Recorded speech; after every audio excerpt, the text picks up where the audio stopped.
Hi, I'm Dr. Evan Cohen from Tel Aviv University. I'm talking to you following the massacre conducted by Hamas ISIS on the 7th of October. Politics is all about ideological struggles. Up against the idea of my Zionist camp, the other camp has presented over the years several ideas which have literally exploded in our faces, one after the other.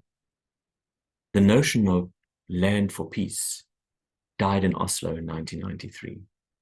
The idea of political discussions started dying during Camp David in 2000 and finally passed away during the expulsion of Jews from Gush Katif in 2005. And the delusion of the two-state solution was finally laid to rest on October 7th. The supporters of these anti-Zionist views no longer have an ideology to put up against the cornerstone of the state of Israel, a Jewish state in the land of Israel. So how does our political arena conduct itself when one of the camps has quite obviously lost its ideological backbone? One way is by the personification of ideas.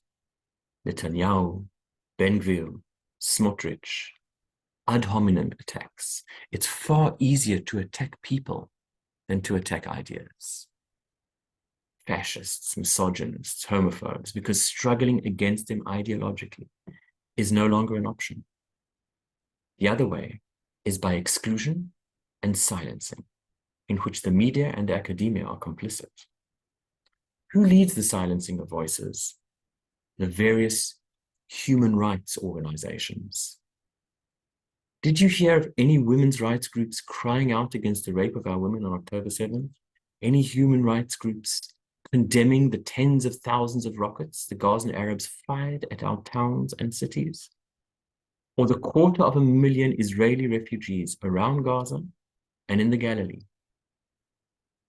And the LGBT groups, all these so-called queers for Palestine, who shockingly actually support Islamist Hamas over democratic Israel.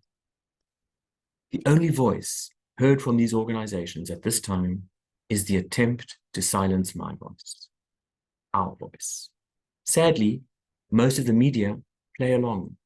They have no qualms about supporting those who subjugate women, murder political rivals, throw gays from rooftops, and all because of their hatred of our ideal. And they douse their discourse of hatred with words of love. But don't despair. Up against these attempts to silence us, these attempts to prevent the expression and promotion of the Zionist ideal, there is one solution: to speak out again and again. We cannot leave the arena to the discourse of hatred, exclusion, and silencing. We have to restore the only ideal that has survived over the ages. Israel is our national homeland, the homeland of the Jewish people. Thanks for listening.